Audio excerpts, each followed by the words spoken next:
आज इस वीडियो में हम आप सभी के लिए लेकर आए हैं क्रिमिनल प्रोसीजर कोड यानी कि दंड प्रक्रिया संहिता का सेक्शन 156, जिसमें संज्ञेय मामलों में अन्वेषण के संबंध में प्रावधान किया गया है। जैसा आप सभी जानते हैं कि सीआरपीसी के सेक्शन 154 के अंतर्गत जो है 154 में तो आपका संज्ञेय मामले में सूचना से संबंधित है, यानी कि 154 की उपधारा 1 के अंतर्गत तो पुलिस थाने के भारसाधक अधिकार को कोई भी व्यक्ति, चाहे पीड़ित हो अदर पर्सन हो, संज्ञेय मामले की इंफॉर्मेशन दे सकता है। और यदि 154 की उपधारा 1 के अंतर्गत पुलिस थाने का भारसाधक अधिकारी से रिकॉर्ड नहीं करता तो 154 की उपधारा 3 के अंतर्गत आप जो है एसएसपी के पास वहां पर जा सकते हैं। ये दो रेमेडी यहां पर दी हुई हैं। बट सबसे पहले अगर हम बात करें कि 154 सीआरपीसी के अंदर जो चीज़ें आपने पढ़ी वो बीएनएसएस में आपको सेक्शन 173 के अंतर्गत पढ़ने के लिए मिलेंगी, और जो चीज़ें 154 की उपधारा 1 में है वो 173 की उपधारा 1 में मिलेंगी, और जो चीज़ें आपने पढ़ी हैं 154 की उपधारा 3 में वो 173 की उपधारा 4 में आपको पढ़ने के लिए मिलेंगी, क्योंकि यहाँ पर 173 बीएनएसएस के अंदर अलग प्रोविजन एक न्यू ऐड कर दिया गया है। बट यहाँ पर मेन जो आज हमारा ये वीडियो है यह है सीआरपीसी की सेक्शन 156 सबसेक्शन 3, और अगर हम यहाँ पर बात करें बीएनएसएस की तो उसका 175 का सबसेक्शन 3 के, जहाँ पर आप जानते हैं कि अगर 154 की उपधारा 1 के अंतर्गत और 173 की उपधारा 1 के अंतर्गत पुलिस थाने का भारसाधक अधिकारी क्या ना लिखे, एफआईआर ना लिखे, या फिर 154(3) के अंतर्गत एसएसपी भी उस चीज़ का पालन ना करे, तभी 156(3) का सहारा लिया जा सकता है। बट यहाँ पर क्या आप इन दोनों चीज़ों का यूज़ किए बिना डायरेक्ट 156(3) के अंतर्गत जा सकते हैं? उसी चीज़ को लेकर के यहाँ पर सुप्रीम कोर्ट ने डायरेक्शन दिया है। देखिए सीधा लिख रहा है कि शिकायतकर्ता ने पहले पुलिस से अगर संपर्क नहीं किया तो मजिस्ट्रेट सीआरपीसी के सेक्शन 156(3) के तहत एफआईआर दर्ज करने का निर्देश नहीं दे सकता है। क्योंकि सबसे पहले करना क्या चाहिए, जो कानूनी प्रोसीजर है पहले उसको कंप्लीट करो, उसके बाद ही आप आगे जा सकते हैं। यहाँ पर फिर देखिए सुप्रीम कोर्ट ने क्या दोहराया है कि किसी भी शिकायतकर्ता को सीआरपीसी की धारा 156 सबसेक्शन 3, अब आप यहाँ पर जहाँ पर सीआरपीसी का सेक्शन दिया हुआ है, अब यहाँ पर आप जो है बीएनएसएस का सेक्शन इंक्लूड कर सकते हैं। बीएनएसएस का सेक्शन होगा 175 का आपका क्या रहेगा, क्लॉज 3 रहेगा, ठीक है। क्योंकि संज्ञेय मामलों में जो अन्वेषण है वो 175 में दिया हुआ है बीएनएसएस, जो वह 156 आपके सीआरपीसी में था। तो सीधा यहाँ पर कहा है सुप्रीम कोर्ट ने दोहराया है कि शिकायतकर्ता को सीआरपीसी की धारा 156 उपधारा 3 के तहत एफआईआर दर्ज करने और संज्ञेय अपराध की जांच करने के लिए मजिस्ट्रेट से निर्देश मांगने से पहले सीआरपीसी की धारा 154 की उपधारा 1 और 154 की उपधारा 3 के उपायों का इस्तेमाल करना चाहिए। यानी कि आप 156(3) का यूज़ तभी कर सकते हैं यदि 154(1) और 154(3) के अंतर्गत आपको जो है रेमेडी नहीं मिली है। यहाँ पर आप डायरेक्ट 156(3) का यूज़ नहीं कर सकते हैं, ठीक है। आगे देखिए यहाँ पर क्या कहा है, सीआरपीसी की धारा 154 की उपधारा 1 में क्या है कि किसी व्यक्ति को अपराध की जो सूचना है, आप यहाँ पर 173(1) कर लीजिए, क्योंकि यहाँ पर देखिए बीएनएसएस भी यहाँ पर हमको साथ के साथ पढ़ना है। तो आप यहाँ पर क्या कर सकते हैं, सॉरी एवरीवन, थोड़ा सा डिस्टर्बेंस हो गया, ठीक है। तो यहाँ पर आप क्या कर सकते हैं, जहां पर आपका 154(1) सीआरपीसी है, आप यहां पर 173(1) बीएनएसएस को ध्यान रखिएगा। ये कहती है कि किसी व्यक्ति को अपराध की सूचना पुलिस थाने के प्रभारी अधिकारी को देनी चाहिए, जिसे इसे लिखित रूप में दर्ज कर सकता है, या फिर आप इसे ओरली भी दे सकते हैं, वो उसको रिटर्न कर देंगे और आपको पढ़कर सुनाएंगे और देने वाले के इस पर हस्ताक्षर जो है प्राप्त होंगे। ये सबसेक्शन फर्स्ट आपका यहाँ पर कहता है 154 का। बट यहाँ पर अगर बीएनएसएस का 173 की उपधारा देखें तो वहाँ पर जो है आपके 0 एफआईआर का भी प्रोविजन कर दिया गया है, जो कि सीआरपीसी के अंतर्गत नहीं था।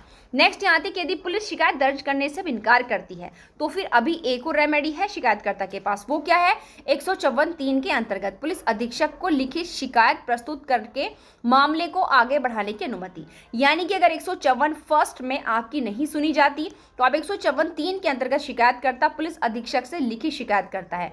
पुलिस अधीक्षक मामले की जांच करेगा, अगर उसे लगता है कि भाई मामला कॉन्फिडेंस है तो खुद भी उसमें इन्वेस्टिगेशन कर सकता है, या फिर उसका जो सबॉर्डिनेट होता है अधीनस्थ उसको भी वहां पर इन्वेस्टिगेशन के लिए अपॉइंट कर सकता है। ये दोनों चीजें आपको कंप्लीट करनी होगी। वहां पर पुलिस थाने के भारसाधक अधिकारी ने आपकी नहीं सुनी, यहाँ पर पुलिस अधीक्षक ने आपकी नहीं सुनी, तो फिर तब आपको राइट मिलता है 156(3) का। तो यहाँ पर अब ये दोनों कदम उठाए जाने और सीआरपीसी की धारा 154 के तहत उपचार समाप्त हो जाने के बाद ही शिकायतकर्ता 156(3) यानी कि 175 सबसेक्शन 3 बीएनएसएस के तहत मजिस्ट्रेट से जांच के आदेश की मांग कर सकता है। साथ ही यहाँ पर खंडपीठ ने 14 जून 2017 को जुडिशियल मजिस्ट्रेट द्वारा पारित आदेश रद्द करते हुए यह टिप्पणियां की, जिसमें आईपीसी की धारा 420, जिसको अगर हम बीएनएस के अकॉर्डिंग देखें तो हम आपको करंट के प्रोविजन से भी अवगत करा देते हैं। आईपीसी का सेक्शन 420 में जो धोखाधड़ी और बेईमानी से संपत्ति की डिलीवरी थी वो आप बीएनएस यानी कि भारतीय न्याय संहिता के सेक्शन 318 के क्लॉज सबसेक्शन 4 में पढ़ेंगे। यानी कि 420 वाला ये प्रोविजन धोखाधड़ी और बेईमानी से संपत्ति की डिलीवरी जो है अब बीएनएस के सेक्शन 318 के सबसेक्शन 4 में हो गया है। और साथ साथ 120 बी आपराधिक साजिश, जिसको हम आपको बता दें बीएनएस के सेक्शन 61 के अंतर्गत हो चुका है, और जो बी है वो 61 यानी कि सेक्शन 61 के सबसेक्शन 2 में है। आपराधिक साजिश के तहत एफआईआर दर्ज करने का निर्देश दिया गया था। मेन जो मामला यहाँ पर ये बता रहे हैं, जिस केस की हम आपके पास यहाँ पर बातें कर रहे हैं। नेक्स्ट यहाँ पर क्या है, सीआरपीसी के सेक्शन 154 की उपधारा 1 और 3 आपराधिक कानून को गति देने के लिए उपलब्ध 2 उपाय हैं। इसीलिए इस न्यायालय ने कहा कि शिकायतकर्ता द्वारा सीआरपीसी की धारा 156(3) के तहत उपाय अपनाने से पहले सीआरपीसी की धारा 154 की उपधारा 1 और 3 के तहत अपने उपायों को समाप्त कर लेना चाहिए। तो यहाँ पर जो बेंच इस मामले की सुनवाई कर रही थी, उन्होंने क्या कहा कि 156(3) के उपाय को आप तभी अपना सकते हो जब 154 की उपधारा 1 और उपधारा 3 के तहत आपके जो उपाय हैं वो समाप्त हो जाएंगे और शिकायत में उन कथनों को भी आप दर्ज करेंगे। यानी कि 154 की उपधारा 1 और 3 का उपाय आपने अपनाया बट आपको वहां पर किसी प्रकार की रेमेडी नहीं मिली, तो आप 156(3) के अंतर्गत जो एप्लीकेशन देंगे उसमें इन कथनों को भी आप इंक्लूड करेंगे और उसके समर्थन में आप दस्तावेज भी प्रस्तुत करेंगे। यानी कि आप 154(1) के अंतर्गत आपने जो बातें दी हैं या फिर 154(3) के अंतर्गत आपने जो वहाँ पर रिपोर्ट दी है वो भी आप 156(3) के अंतर्गत जो आवेदन करेंगे उनके साथ उनको संलग्न यहाँ पर करेंगे। ठीक है, मेन चीज़ आप यहाँ पर देख चुके हैं। साथ ही साथ यहाँ पर इस मामले में जो केस का हवाला दिया है प्रियंका श्रीवास्तव और अन्य बनाम उत्तर प्रदेश राज्य और अन्य 2015 में सुप्रीम कोर्ट ने सीआरपीसी का सेक्शन 156(3) के मिसयूज के बारे में चिंता व्यक्त की थी। उन्होंने कहा कि यह जो सेक्शन है 156 इसके तहत आवेदन के लिए एक एफिडेविट होना चाहिए जिससे यह सुनिश्चित हो जाए कि आवेदक लगाए गए आरोपों की जिम्मेदारी लेता है। यानी कि प्रियंका श्रीवास्तव के केस में सुप्रीम कोर्ट के द्वारा ऐसा कहा गया था कि 156(3) का अगर आप यूज करते हैं तो आपको जो एफिडेविट भी देना होगा समर्थन में। न्यायालय ने मजिस्ट्रेट के आदेश के आधार पर उठाए गए सभी कदमों को रद्द कर दिया और कोर्ट ने Punjab and Haryana high court के उस फैसले के खिलाफ अपील स्वीकार कर ली आरोपी की, जिसमें मजिस्ट्रेट का आदेश रद्द करने की मांग वाली याचिका खारिज कर दी गई है। और यहाँ पर देखिए दूसरा केस इन्होंने दिया है, अपीलकर्ताओं ने वकील ने प्रियंका श्रीवास्तव और अन्य बनाम उत्तर प्रदेश राज्य और अन्य। दूसरा केस है बाबू वेंकटेश और अन्य बनाम कर्नाटक राज्य। और केसेस आप लोगों के लिए देखिए इंपॉर्टेंट भी है क्योंकि एफआईआर से संबंधित केसेस में आप इनको इंक्लूड कर सकते हैं अगर आप मेन आंसर राइटिंग करते हैं। तो इन दोनों केसेस के अंतर्गत भी सुप्रीम कोर्ट के फैसलों पर भरोसा किया, जिसमें से दोनों धाराओं ने 156(3) को लागू करने से पहले कहा कि 154 के तहत उपायों को आपको समाप्त कर लेना चाहिए।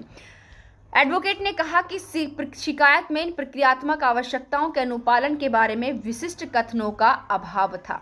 शिकायतकर्ता के वकील ने तर्क दिया कि हालांकि सीआरपीसी की धारा 154 के अनुपालन का कोई विशिष्ट बयान नहीं था, लेकिन यहाँ पर जो भी मामला था उनके बारे में यहाँ पर बता रहे हैं। तो सीधी सी बात अगर हम यहाँ पर यह देखें तो खंडपीठ ने केवल इसी बात पर जोर दिया है कि आप 156(3) का तभी यूज कर सकते हैं जब आप 154 की उपधारा 1 और 156 की उपधारा जो है आपकी 3 का पूरी तरीके से यूज कर लेते हैं। केस का नाम है ये रंजीत सिंह बात और अन्य बनाम केंद्र शासित प्रदेश चंडीगढ़ और अन्य। यहाँ पर केस टाइटल है, आप इसको लिख लीजिए प्लीज। और ऊपर भी आपके एफआईआर से संबंधित 2 केसेस यहाँ पर आ चुके हैं। तो आई होप ये इन्फॉर्मेशन सभी लॉ स्टूडेंट्स के लिए बहुत ही यूजफुल रही होगी और प्लीज वीडियो को ज़्यादा से ज़्यादा शेयर करें ताकि हर स्टूडेंट तक ये इन्फॉर्मेशन पहुँचे। Thank you.